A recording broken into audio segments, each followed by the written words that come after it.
Hello, Kaitlin Spano here. So I'm going to walk you through how to have a natural birth. So you might be pregnant, either in your early stages or later stages, and you just want to do everything you can to work with your body. You want to understand, you're really leaning towards not having inductions, or you want to say, sorry, I had a hair on my face. You want the less interventions as possible. So hi, and I'm Kaitlin Spano, and I am a prenatal and postnatal educator, and I'm going to help you understand your body so you can work with it during pregnancy instead of against it, so you understand all of those things. So I had 5 children myself.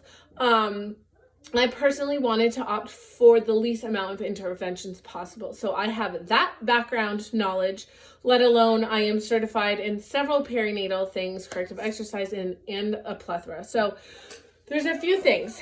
If you don't have your journal or the book yet, I have shops on Pinterest, Amazon, and Etsy. I have guidebooks that literally walk you through all of the things you need to know, such as your pelvic floor and your transverse abdominis, so you can understand how to prepare your body. So that is number 1. So you need to know 5 things, okay, in order to have a natural childbirth.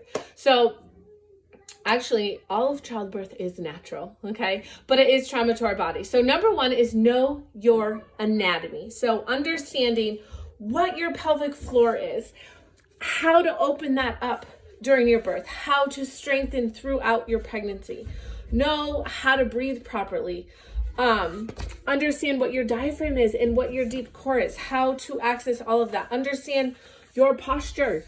You want to understand that because this all comes into play during your labor and birth period. There's certain exercises you want to be strengthening your pelvic floor, but you also want to know how to lengthen and release it specifically during when you are in labor and when you're about to give birth. Okay, all of this is laid out in my guidebooks. It's also laid out in the book that I have on Amazon, so make sure you check those out. No, I don't have any. That's it. So the point number 2 is it is never too early to prepare. So they have done studies where they've compared marathon training and running a marathon to childbirth. Childbirth came out a little bit on top. I have actually done both. I have run 3 full marathons and I've given birth 5 times. So let me tell you, they are very comparable.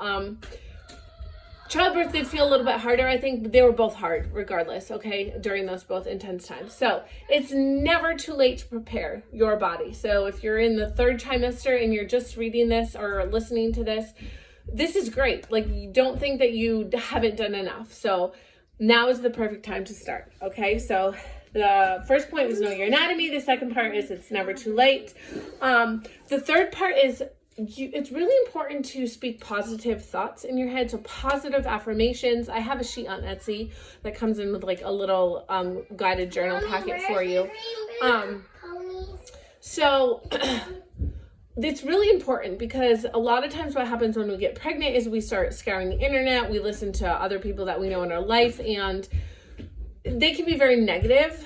It can kind of put you in a spot where you feel conflicted and you're all of a sudden thinking like, oh my gosh, this person went through this, like how do I avoid that, or that's gonna happen to me.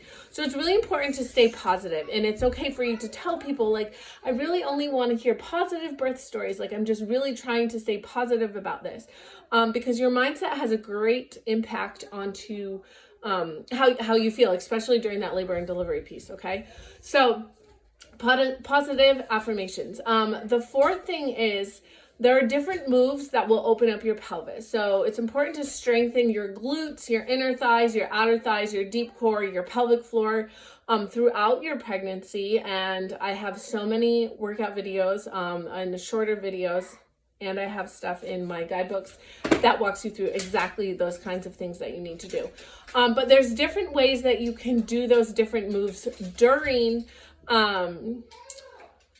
when you're starting to labor, or just towards the end of your 3rd trimester, where you can really just kind of start practicing those and having baby drop into your pelvis, which I'll show you at the end of this video. So stay tuned for that. And then, so the 5th thing that you can do is to make a plan. So I think sometimes this can be a little like, you don't want to be so rigid with your plan, but it's nice to have a general idea. So it's nice to go through your options, have open discussions with your provider, whether you're doing it a home birth or you're doing it in the hospital, whatever that might look like that for you. Just know your options, your preferences are during your labor. So if you want a birth ball, if you want like the lights dimmed, if you want to use a tub, what are your preferences if medication is necessary, or that if I always err on the caution, like if you do end up needing a C-section, what are your preferences through that process? Because it's really important, because sometimes it might be needed to be done quickly. So it's nice to know, I already had this discussion, like, okay, we are here at this point. This is not what I really wanted. This is not exactly what I planned, but I have a plan for if this presents itself. So skin to skin during a C-section. Okay, go ahead. Okay, just a second. So having a plan, all right? So let's recap those and I'll show you some moves. So the first one is, it's never too early to prepare. The second thing is know your anatomy, understand your pelvic floor and all of that. Again, guidebooks. The third part is positive affirmations. The fourth one is moves, which I'm going to show you right now. And then the last one is just having a plan, knowing all of that. Talking with your spouse too, like, do you really not want an epidural? So sometimes when you're in the heat of things, you might be like, just give me whatever. And just making sure your spouse is like aware what your original goals were, okay? So some moves that are important to prepare your pelvic floor. So rocking back and forth like this is really helpful. Rocking this way, because you have 3 levels of your pelvic floor. So this gets 1 level, this gets 1, so you can do circles. Really important during when you're laboring through those contractions. So this is really helpful. I did a lot of swaying. Other things that you can do to prepare, so like squats, so turning out, external rotation, and then turning in, internal, like squats. It feels weird, but that just opens up your pelvis in a different way. So preparing, that's good. You're probably not going to necessarily want to do that during labor and birth, but like just wide legs like this, putting one leg in front and going back and forth this way opens up a different level, and this way. So just knowing that, depending, they might tell you your baby's like a -3 station, so it's still really high. So you want to be doing things that are opening up your pelvis so your baby can drop down into it. And then the other thing, especially when you're ready to have baby out, having your knees together. So this is going to look funny here. Your knees together, but your feet apart. So like this. You don't want to be on your back, because it's going to be pushing your sacrum down, and really closing that outlet, when what you want to do is open. Okay, so if you're kneeling on something, I'm going to turn.